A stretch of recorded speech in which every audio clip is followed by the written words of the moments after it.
Primero, muchas gracias por estar en este auditorio con ustedes. Gracias a los organizadores del 21 Congreso Nacional de Ingeniería Mecánica y Ramas Afines por esta invitación y el honor de estar acá. Inicio la presentación diciendo que lo que voy a mostrar es un conjunto de oportunidades. Creo que así lo tenemos que ver y justo el eslogan Perú, país de oportunidades, nos provee eso. Pero visto desde el lado de la bioingeniería, biomecánica, ¿no? Que es un campo al cual yo no me imaginé que iba a estar trabajando y sin embargo es un espacio donde me he sociabilizado mucho con las personas que tienen ciertas dificultades, ¿no? En especial las personas que tienen alguna condición de discapacidad física. Yo mismo tengo una misma condición de discapacidad física. Si por alguna razón se me quebraran los lentes, no podría conducir el auto. Entonces mi condición de discapacidad la supero con unos anteojos, unas gafas. A veces no nos damos cuenta de eso, pero hay más discapacitados de los que creemos. O personas en condición de discapacidad. Bien, vamos a empezar con la presentación. Bien, quiero primero llamar su atención sobre algunas cosas que ustedes conocen o han visto. Todos reconocen estas escenas de una película, Robocop, ¿no es cierto?, donde la historia narra a un policía que sufre un ataque y del policía se recupera prácticamente, lo único que se recupera es su cerebro o parte de él y todo el cuerpo es una máquina, ¿no es cierto? Entonces le hemos recuperado alguna capacidad funcional a ese ser, ¿no? Y de eso trataba la historia, esa película, aunque nos vamos por el lado de otro lado de la historia, pero no vemos lo que estaba detrás del mensaje. Galaxias. Todos sabemos la historia de cómo se transforma, ¿no es cierto?, el Anakin Skywalker en Darth Vader, ¿no? Su cuerpo queda tirado, sin piernas, prácticamente sin un brazo, y sin embargo luego lo recuperan, ¿no? Y tiene funcionalidad aquellas partes que ya no las tenía. Y acá hay una historia un poquito todo lo contrario. Esta película, El hombre bicentenario, que nace de una obra de Isaac Asimov, ¿no es cierto?, narra la historia de un robot que comienza a adquirir funciones o adquirir órganos similares al humano y por ende, después de 200 años, se declara justo en el momento que está muriendo que era un ser humano. O sea, un robot que se transforma en humano. Un poco extraña la filosofía de la película. Muchas personas desde el lado de la ética lo pueden cuestionar, pero yo no vengo en este momento a discutir eso, sencillamente a poner sobre el tapete cómo se podrían crear órganos, ¿no es cierto?, a partir de situaciones no biológicas. ¿Qué identificamos en cada uno de estos? Identificamos ya sea un individuo o un robot con alguna deficiencia funcional. ¿Estamos de acuerdo? Hay algo en el aparato o en su organismo que no le permite funcionar como quisiera. Y por ende también identificamos desafíos para la ciencia e ingeniería vinculados con el cuerpo humano, que no es otra cosa que una maravilla, ¿no es cierto?, muy compleja de simular desde la ingeniería. ¿Por qué? Porque cada ser viviente es único. Y yo no puedo crear una máquina de ensayos estandarizados porque el ser humano no lo puedo estandarizar sencillamente. Bien, cosas sencillas que voy a manejar a lo largo. La biomecánica no es otra cosa que la aplicación de los conocimientos de la mecánica a los seres vivos, ¿no es cierto?, a la vida. La rehabilitación es un conjunto de medidas, ¿no es cierto?, que lo que busca es desarrollar, restituir alguna funcionalidad que una persona en condición de discapacidad la había perdido o no la tenía. La discapacidad es aquella condición bajo la cual uno ha perdido una funcionalidad o alguna función de su cuerpo. Entonces, si nosotros tratamos de relacionar toda la biomecánica, puede contribuir, ¿no es cierto?, a que las personas en condición de discapacidad recuperen alguna función que no tenían o que han perdido, ¿no? Que no tenían porque así nacieron o que la perdieron por alguna circunstancia que en este momento no sabemos. ¿Qué puede abordar entonces la biomecánica desde el punto de vista del cuerpo humano? Tejidos biológicos, ya sean duros, los huesos, o blandos, vasos sanguíneos, cardiovascular, mecánica cardíaca, biomecánica de los fluidos, mecánica y formación de células de la sangre, la biomecánica musculoesquelética, o sea, cómo se comporta la cabeza, la columna, los brazos, las articulaciones, etc. La biomecánica de la rehabilitación, cómo caminamos, el análisis de la marcha, la caminata o el ser humano camina de manera instintiva, no piensa cómo camina, solo camina. La biomecánica deportiva, ahora sabemos por qué los deportistas de otros países son sobresalientes, ya no es solamente porque entrenan mucho, sino porque entrenan con dispositivos o equipos, ¿no es cierto?, que les permiten mejorar su performance. La biomecánica ocupacional, que también debemos tener en cuenta para evitar las lesiones en el trabajador, órganos artificiales, implantes, prótesis, y ahí podemos seguir pensando en muchas cosas, por eso he puesto etcétera. Y acá tenemos algunas de las oportunidades, ¿no? ¿Cómo modelar el flujo sanguíneo, ¿no?, que llega al cerebro? ¿Cómo modelar mecánicamente, ¿no es cierto?, el efecto de la presión sanguínea, el efecto de la velocidad del flujo, ¿no es cierto? Y, por ejemplo, en este caso están diciendo que estamos usando una técnica CFD, que es una técnica por elementos finitos, los que conocen, que es aplicar dinámica computacional de fluidos, nada más. O el corazón. De repente tenemos una deficiencia en el funcionamiento del corazón, un ventríloco no está funcionando y hay que colocar una bombita. ¿Cómo colocamos una microbomba dentro del corazón? Y cómo esta bomba puede funcionar y reemplazar el funcionamiento del órgano. Entonces, hay que estudiar todo eso. No pretendo en cada diapositiva mencionar la teoría o la ciencia que hay que aplicar. Solo estoy mostrando las oportunidades en las cuales nos podemos desarrollar si así nos lo propusiéramos o quisiéramos. O algo más complejo, cómo incorporar además en el corazón prácticamente un corazón artificial, ¿no es cierto?, y proveer dentro del mismo organismo todos los elementos necesarios para que este corazón pueda ser lo más autónomo posible y funcione. O todos conocemos el caso de la diálisis o las personas que se tienen que dializar, tienen que ir a algún lugar, normalmente una clínica, un hospital, a hacerse el tratamiento. Hace poco un familiar por el lado de mi esposa ha fallecido casualmente por esta dolencia, ¿no es cierto? Y yo veía cómo semana tras semana tenía que ir. Sin embargo, la ciencia está avanzando a pasos agigantados y ya tenemos dispositivos portátiles, ¿no? Entonces estamos diciendo que estos equipos ahora podríamos adquirirlos y llevarlos como si fuera un cinturón de carpintero, un cinturón de pintor, ¿no es cierto? En lugar de tener nuestras herramientas, tenemos nuestro dispositivo dializador. Evidentemente hay mucho de ingeniería acá involucrado. O la biomecánica para el sistema respiratorio, cómo concebir pulmones artificiales, ¿no? Nuestros pulmones tienen un comportamiento tipo membrana, ¿no? Cuando inhalamos aire se expanden y cuando exhalamos se comprimen. Es una membrana que se está, ¿no?, estirando permanentemente. Ese tipo de comportamiento tendríamos que reproducirlo y garantizar que el oxígeno entra y que luego va a nuestro corriente sanguíneo. O el tema de la visión, ¿no? Esta es una persona que es ciega, ¿no? Y hay dos opciones.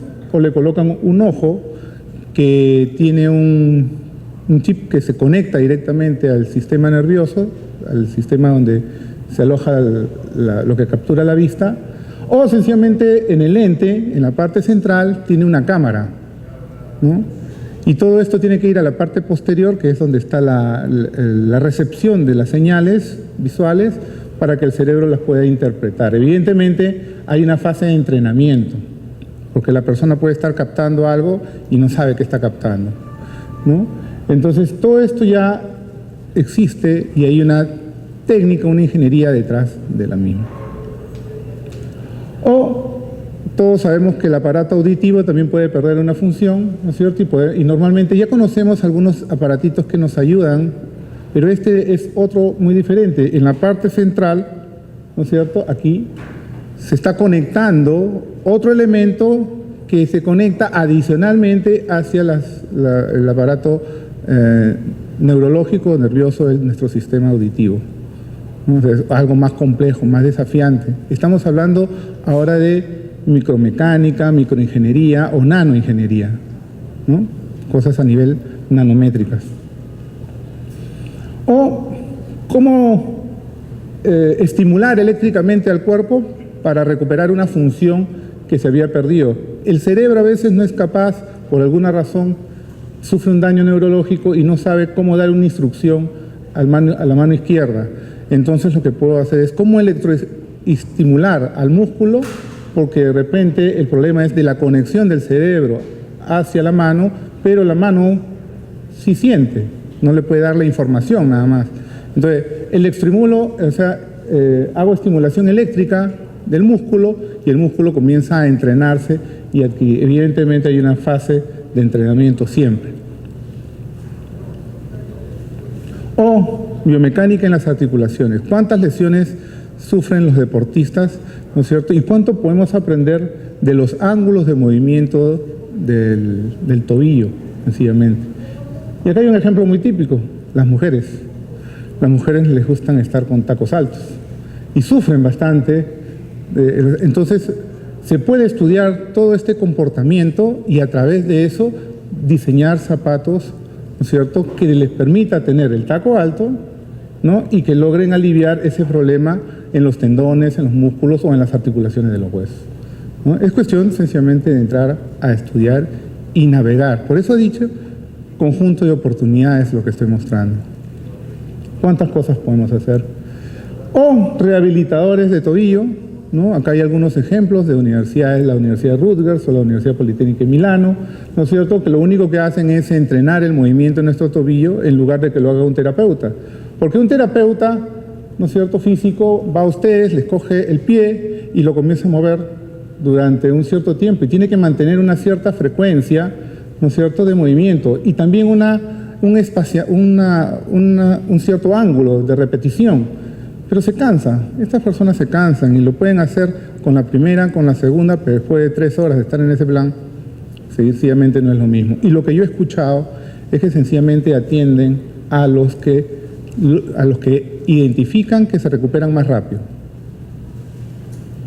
O sea, son selectivos a quien atienden inclusive. No tengo cómo demostrarlo, está claro, pero ese es el comentario que me hicieron llegar. O implantes para cadera. ¿Cuántas personas han tenido un daño severo en la cadera y necesitan? Y acá tenemos un desafío, cómo colocar un elemento metálico con un elemento óseo biológico, ¿no? Tiene que haber una óseo-integración entre ellos, porque no es lo mismo, el comportamiento mecánico de estos dos elementos no van a ser iguales, el componente de fricción entre estos dos elementos no va a ser igual, el desgaste por ente no va a ser igual. ¿Qué podemos hacer? Algunos investigadores usan técnicas de elementos finitos para poder estudiar el comportamiento o para poder inferir el comportamiento, ¿no? Hay mucho por estudiar todavía. El ser humano el ser viviente, el biológico, ¿no es cierto?, es el único que no lo podemos repetir a cada instante. Por consiguiente, los desafíos para uno, que yo resuelvo para uno, no necesariamente sirven para el segundo, van a haber sus variantes. O la columna vertebral, problemas de columna, ¿no es cierto? Implantes de columna para poderla corregir o para poderla recuperar. Hay que estudiar mecánicamente cómo funciona la columna. Por ejemplo, el centro de gravedad del movimiento en los mismos discos intervertebrales se va desplazando. ¿Cómo puedo reproducir ese movimiento si es que quisiera colocar un disco ahí funcionando?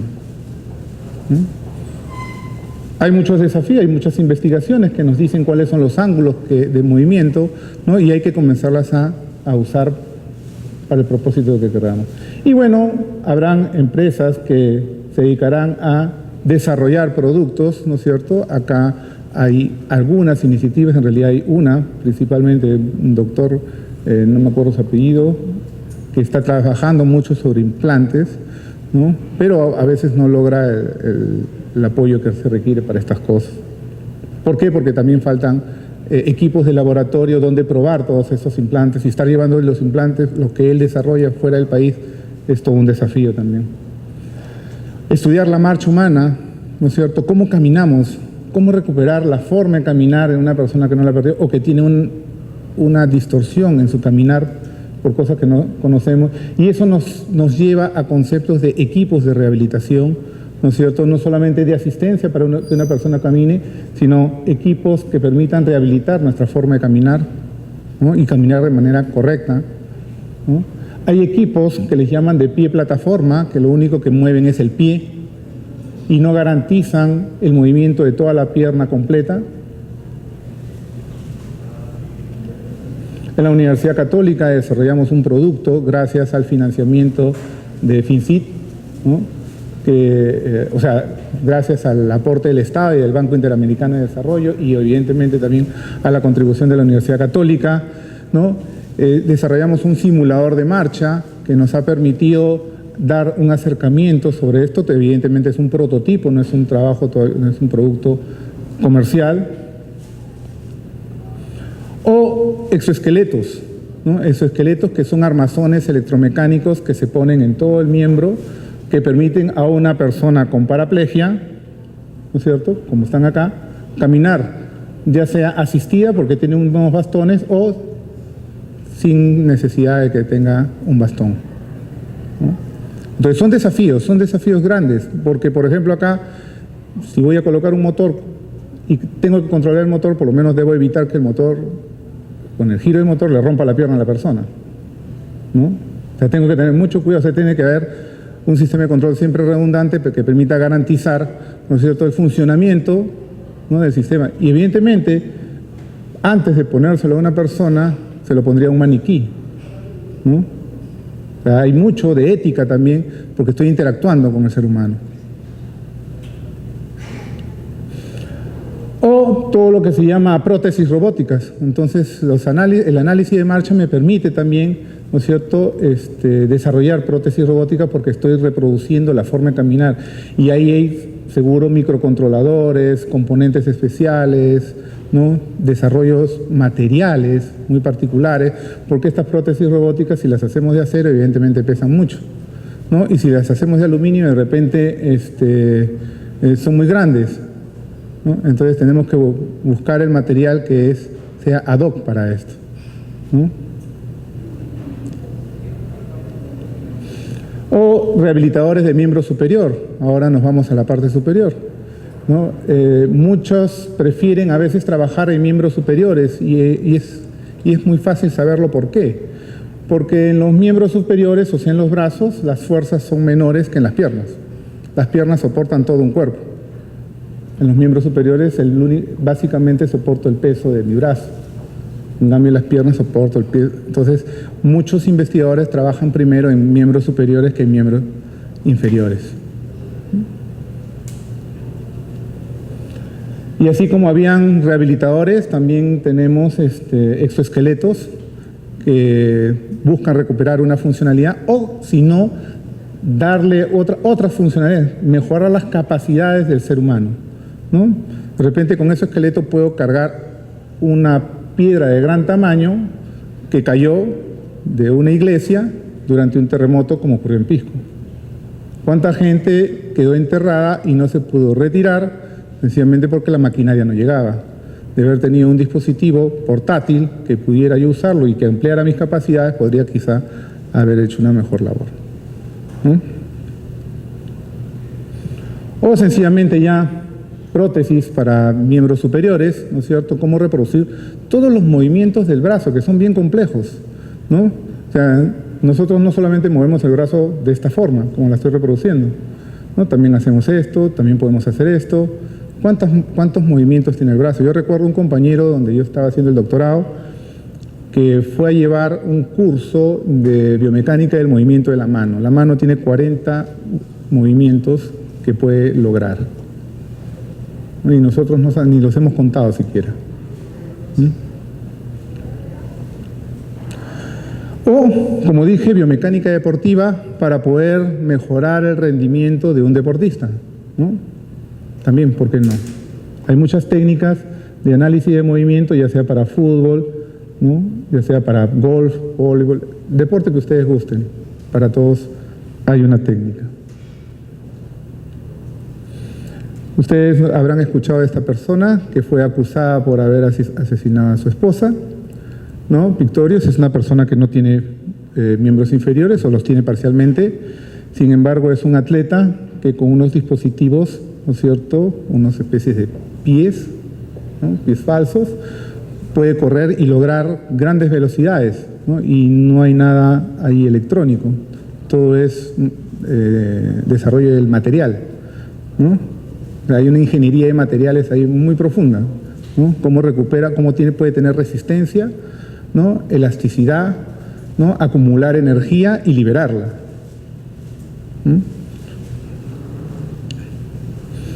O dispositivos o sillas de ruedas especiales para personas con paraplegia, ¿no? Una persona en una silla de ruedas, si está todo el día sentada, pierde cierta funcionalidad.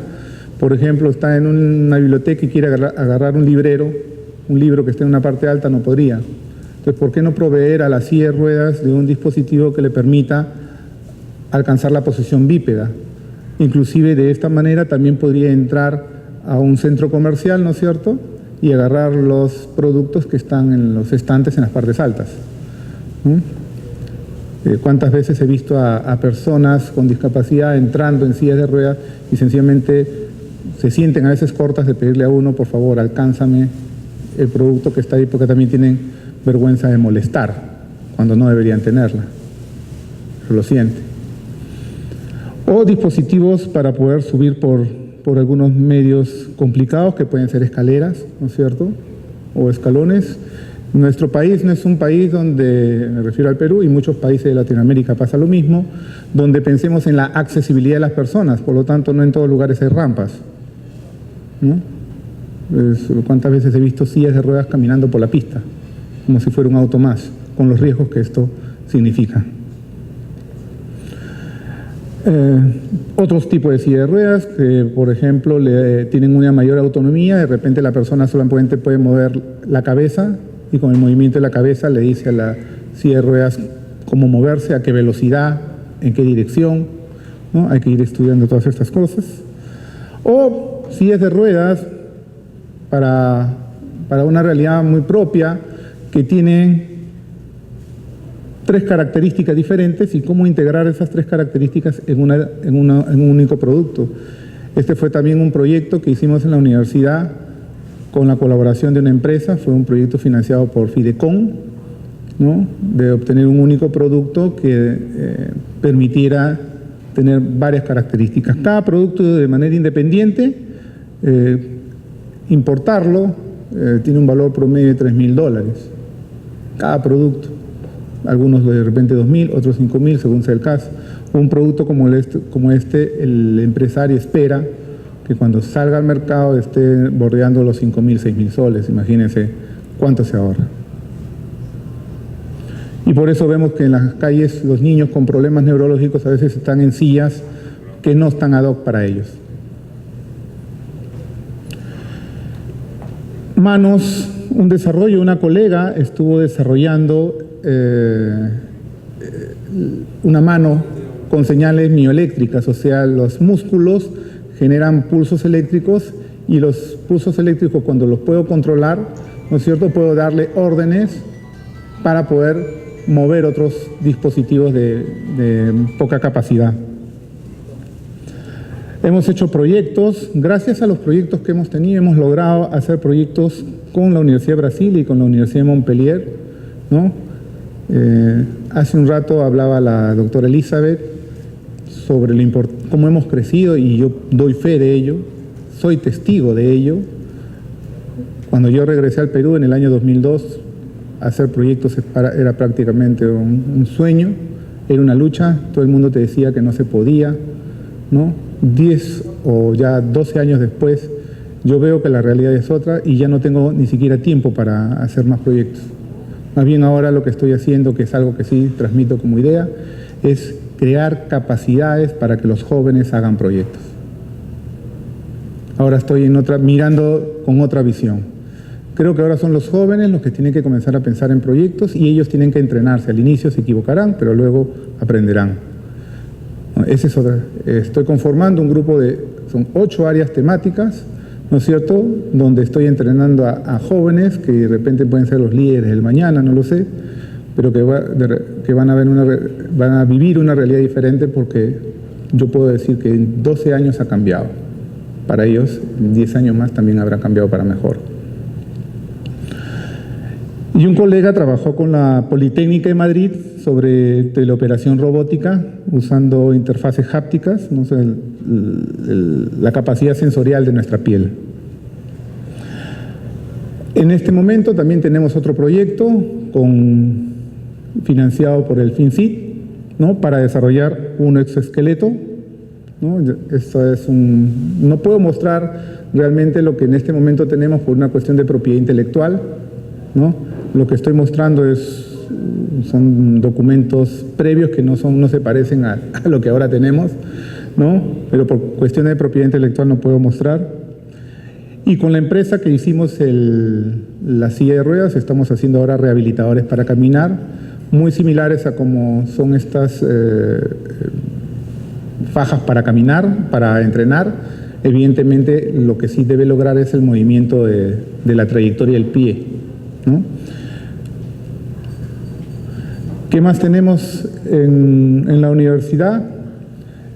Equipamiento científico, y ahí sí doy muchas gracias al CONCITEC por ese impulso que ha dado a las universidades para que logren equipamiento científico. No es fácil acceder las universidades hacen esfuerzos, algunas lo pueden hacer con mejores recursos que otras, pero falta mucho por hacer.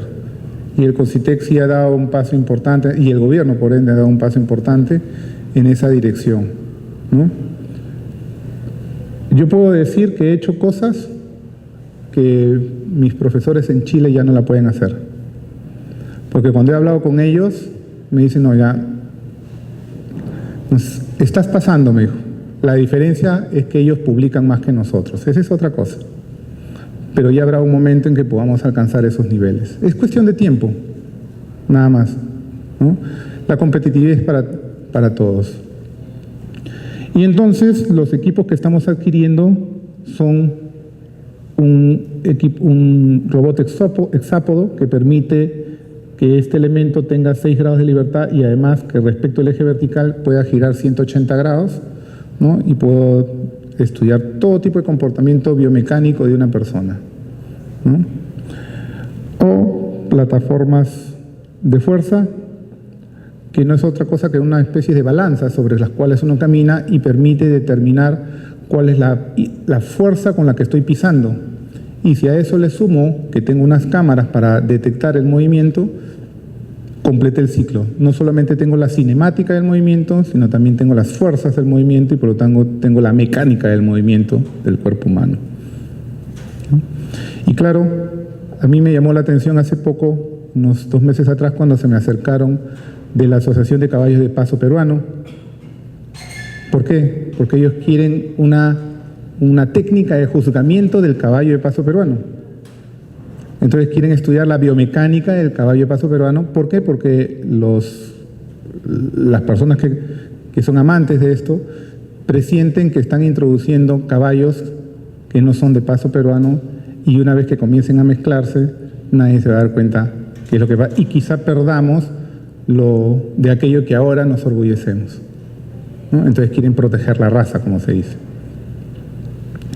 Y el equipo de abajo es muy parecido a un equipo de ensayo de tracción que permite estirar una probeta. Lo que pasa es que este equipo, que además puede hacer eso, puede hacer fatiga, pero en elementos biológicos, ¿no? En huesos, en piel y esas cosas, para estudiar comportamiento mecánico de tejidos.